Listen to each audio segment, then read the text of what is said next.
Hello and welcome to Manhattan, Kansas, or whatever the hell they call their stadium. I'm Matt Smith. Thanks so much for being here. Like, subscribe, hype. You know the drill.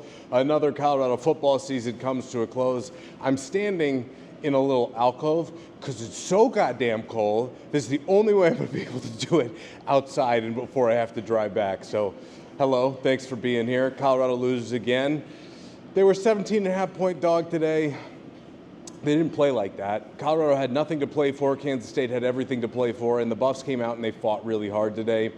You don't really want to talk about moral victories in a year that began with your head coach saying that he had a better team than the previous year, who won 9 games and should have been in a Big 12 title. But based upon the way this year went, today felt in many ways like a moral victory. It's a team that in Kansas State that rushed for nearly 500 yards against Utah last week, and Colorado held them down. Yeah, they still allowed 200, but it was limited in the first half. And, you know, all told, I felt like the Buffs battled. Caden Salter got the start today because Juju Lewis decided to redshirt, or at least Coach Prime made the decision for Juju. However it came about, Juju redshirted, which I'm very glad, and I think everybody involved is going to be very glad that Juju has 4 more years left to play, even if the 5-5 comes into the field, which we'll see what happens with that injunction hearing on the 15th. But regardless, today was, a good fight, but in many ways, some of the issues that they had all year popped up again.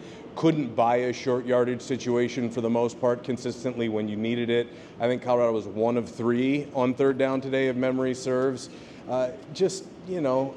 In year 3 of the program, 1-2 yards, you got to be able to buy it, and the Buffs just can't still, and that's a real bummer. It is. And that popped up today, as well as just being right there on the precipice and not being able to get it done. I actually thought the defense held their offense in this game for long enough for the offense to have a shot at potentially making this an interesting football game, and for a while they did, but similar to what we'd seen in a few of the games this year, that the truth is that Colorado just right there, right? Like, you can't get over the hump. And this offense was really not good this year, especially against Power 4 competition, and they didn't do enough a lot of the times when they did get good enough performances from their defense to support them. The only time they did was in that Iowa State game, and they won that one. So there are many close ones, and Coach Prime and the players afterwards, the post-game, talked about how Coach Prime put up on the board the list of close games and the moments that they were just right there in. BYU, Georgia Tech, Houston, TCU, last week against Arizona State, there was a bunch of them where they're just right there, and a play here or there and it went the other way. Coach Prime's talked about mentality a lot. The entire team all season long has talked about a complete and total lack of leadership. I think in many ways they kind of assumed that some of those guys would step up and kind of jump into those roles that a lot of those guys last year, 14 major contributors vacated, but they didn't, be it a year early or just not that personality. They didn't have enough of that leadership to rely on either side of the ball. And then later in the year, I think some of it developed organically, in Tawfiq Bayard, guys like that, but not enough of them, certainly. And, even a guy like Tawfiq's only a sophomore. It is so cold here in Kansas. This is one of those Midwest days where it started with snow. We had rain, started with rain, then we got snow, then we had sun. Now it's back to just cold and windy. Ugh. Kansas in the winter. You can keep it. Anyway, sorry. So, look, a tough year for Caden Salter as well. He came in here out of Liberty expecting to be the guy, while Juju maybe, got up to speed and used this as a year to sit and learn, and wasn't a good fit with Pat Shurmur. Caden certainly didn't play very well on the whole. There were some good things he did this year, but overall just didn't live up to expectations. And we actually spoke to him after the game, and it's been a tumultuous year for a guy like that. I'd imagine he's in a pretty bad space, but to be honest with you, I thought Caden was in a pretty good space after the game. And considering everything that's happened this year, he entered this year thinking maybe he'd get an outside look at the NFL, which obviously not going to happen. And even just getting another opportunity today was not guaranteed, but he got it. And I thought he played all right. I mean, he had some big runs, and that's one thing that the Buffs just didn't lean into this year. Just not creative enough offensively. Didn't do a good enough job building an RPO offense. You could tell from what we saw in the spring to through the end of the year, the offense just didn't evolve. It just didn't evolve. It didn't refine. They didn't add enough, and they need to make wholesale changes on that side of the football, undoubtedly, because they do have some exciting young pieces. And Coach Prime earlier this week was asked about some of the young leadership and guys who are going to be returning, and he talked about specifically some players on offense, right? He mentioned Juju and Omarion and Jordan Seaton and some guys like that. But defensively, it's going to be a complete overhaul. They're losing a lot of guys. I mean, you're talking about a team that led the country with 38 players in their final year of eligibility. You figure, okay, so that's about 40 kids, and you figure Coach Prime always says about 20% more, so maybe 15-ish that you're not expecting to hit the portal, and all of a sudden you're bringing in 50, 60 kids next year, and you're redoing this all over again. And it's going to be just the most massive offseason for Colorado's program. Sorry. There's going to be some shivering. Ain't nothing I can do about it. You made it all year watching some really bad football. What's one more bad post-game video? Anyway, there needs to be wholesale changes, certainly from coaching staff down to personnel on this actual team. And I think there's some interesting young pieces here that you can use and move forward with. Guys like Tawfiq and Jordan Seaton and Omarion and Juju and London Merritt and Alex McPherson, et cetera, et cetera. But you've got to bring in another level of talent here if you want to actually get back to competing for the Big 12 title at any point. And Coach Prime said a little earlier this week, sorry, the ears are cold. It's just going to happen. Coach Prime said a little bit earlier this week that, look, it takes a lot of money to get done everything that they need to get done in the transfer portal. They don't have money like that. Coach Prime, after the game, I pushed him a little bit more on resources because he didn't want to use that at all this year as an excuse of any kind, even though it is a reality of college football in 2025. You've got to have elite resources to compete at the top. Texas Tech just clinched the Big 12 title game today, and they beat the snot out of West Virginia, and they bought their roster, right? And if you want to compete with the best, you got to pay with the best right now, even if you may get lucky on a one-off with some development and a draft and a class that you bring in and develop, and fill around with transfers. But the truth is money rules everything around college athletics right now, and Colorado's like tier 2-ish. So the Buffs have to do a much better job in player evaluation. As Coach Prime has mentioned many, many times, he was much more frustrated after the game today than he had been in the last couple of weeks, I'd say, because he's just sick of losing. This is a 3-9 finish. It's the worst record they've had clearly since he's been here, and that doesn't sit well with him at all.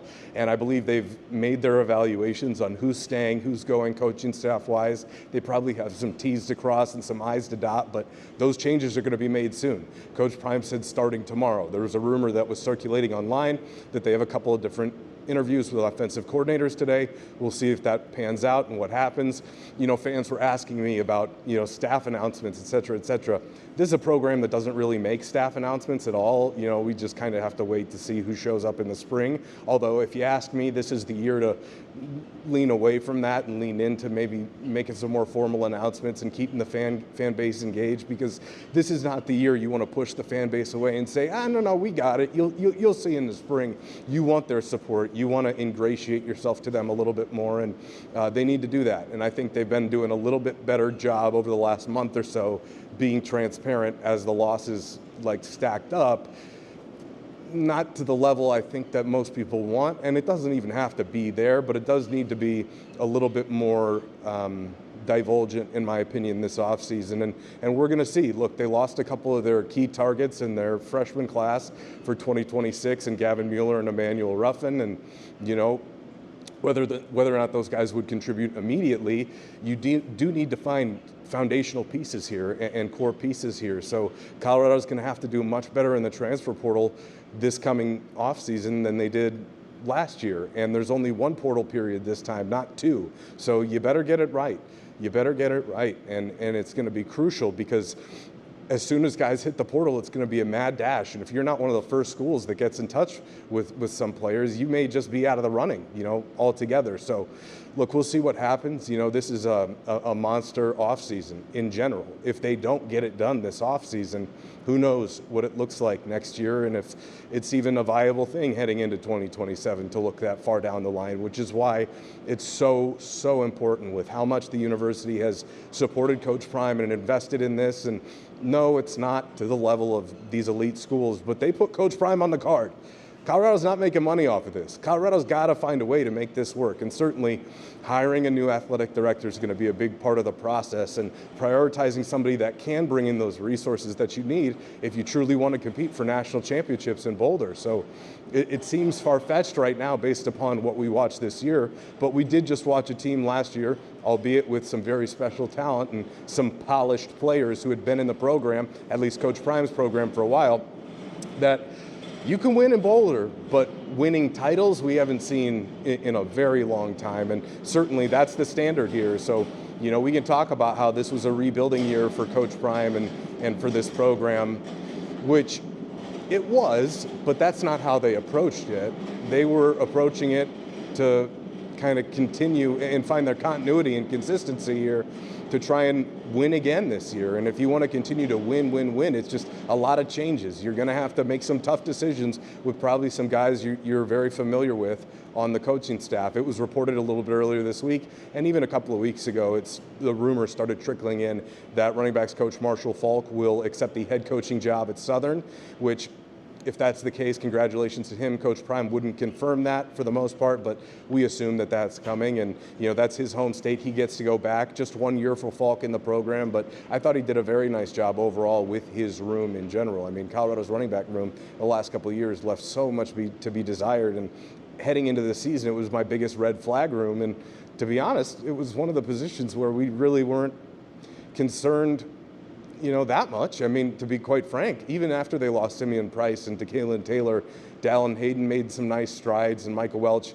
had some fumbling issues at time and was inconsistent, but he had a couple of nice moments this year for sure. And, moving forward into next year, I saw DeKalen before I left campus to come out here, and he said he's ready to be back for next year. And, certainly that's a guy they missed. He had 4 touchdowns before he got hurt. So, There's some talent returning, but you've got to do a lot to boost it. And specifically with the talent returning, if those guys are going to be leaders, they got to take that mantle on. They got to assume that role. They got to, do certain things this offseason to maybe train the mind as opposed to just football, right? I mean, there's a part of being a leader where, yeah, you got to ball to be a leader, because who cares if you're not balling? You can be as loud as you want.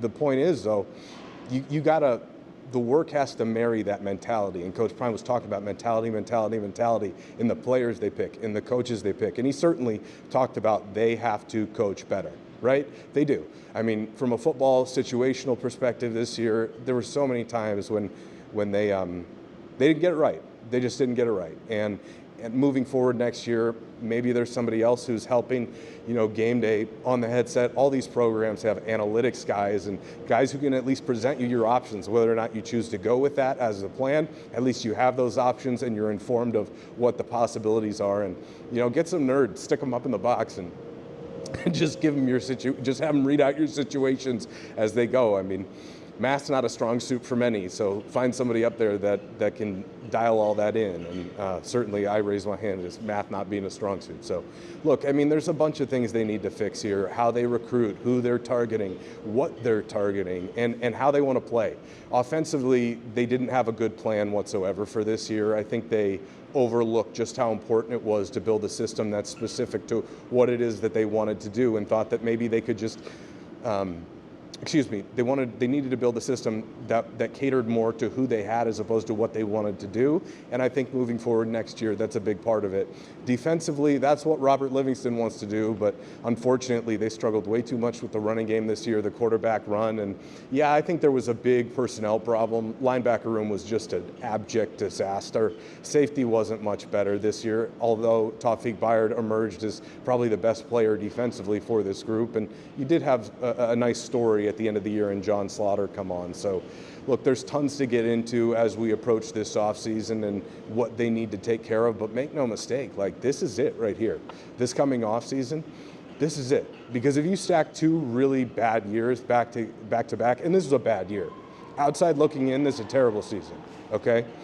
Inside, not great, but maybe not as bad as outside because you knew some of the complexities involved with the illnesses that Coach Prime had to go through and, with some of the misses in recruiting in general and some of the poor decisions on staff-wise who to and who not to retain. So I imagine there's going to be some sweeping changes, and Coach Prime said that all gets underway tomorrow.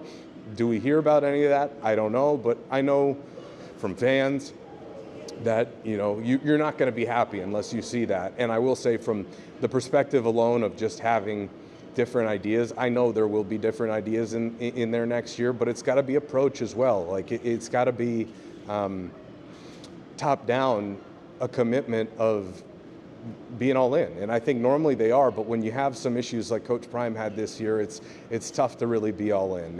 And it's not that he wasn't, I wouldn't say, but look, you're not here over the summer. It's tough to land some of your key targets. It's tough to keep an eye on some of your staff. Guys you trusted ended up not coming through for you, and that's upsetting. And I know from being around Coach Prime for 3 years, if Coach Prime counted on you and you didn't deliver, chances are you're not coming back.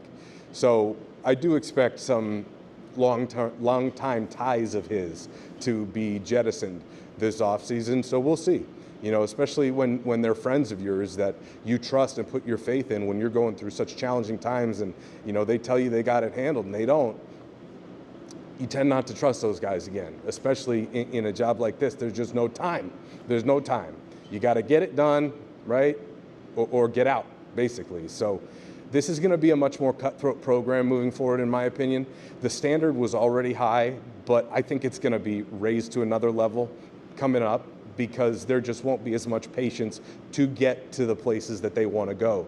I asked Coach Prime afterwards if he felt like he's learned what he's needed to from this season. I mean, with everything he's had going on in his personal life and from football, he's like, yeah, I mean, you're never done learning, but he's learned a lot about, he's been granted clarity, I think, is what he's been granted from this year. And even if some of those life lessons you don't learn in the immediate, maybe you're not meant to. And maybe down the line they'll reveal themselves. So, look, we'll see what happens. There's tons to get into throughout the course of the offseason. It's going to be fascinating to see if they keep their young core, which right now I haven't heard anything contrary that guys like Seton and Lewis and Byard are going anywhere, but things can happen. I mean, there's going to be schools that are flirting with a lot of these players and, pointing out, like, do you really trust Colorado to get it done? Do you really trust Coach Prime to get it done? They will be recruiting hard against Colorado in many different ways. And this season overall, from a national perspective, was about, can Coach Prime win without Shedeur and Travis? And the answer after this season is unequivocally no.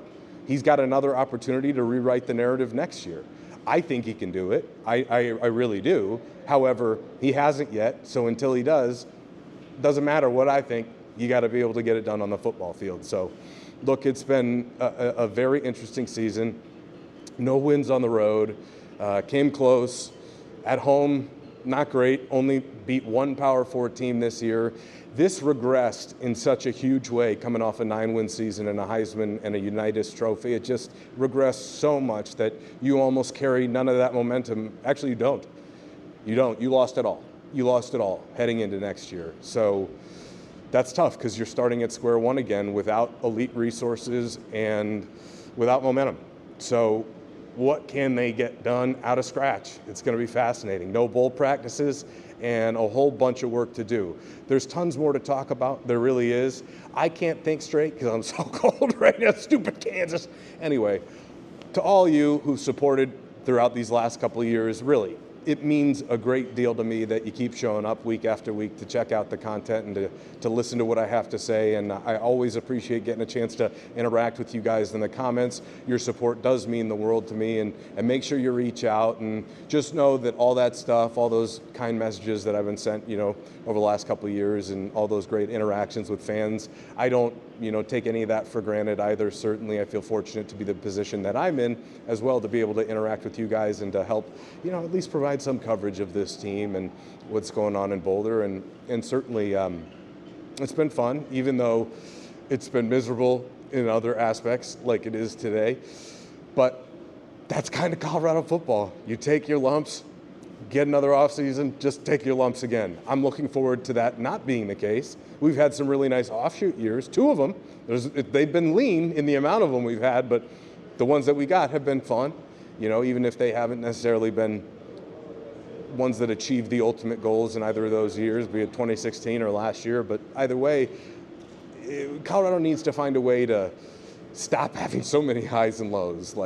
Even just to raise the floor of this program, I think is important. And it has been raised, but it's hard to win in Boulder. It's hard to win in Boulder. There's no question about it. And Coach Prime's going to have another opportunity to put another winning season together next year. And let's hope he does it, for all of our sakes, certainly. So again, appreciate everybody out there for all your support. We'll have tons more content as soon as I thaw out. Right now, I got a big drive back to Wichita, and I got to jump back on the radio for the next couple of weeks. So again, thanks for watching. We'll talk to you soon from Manhattan, Kansas.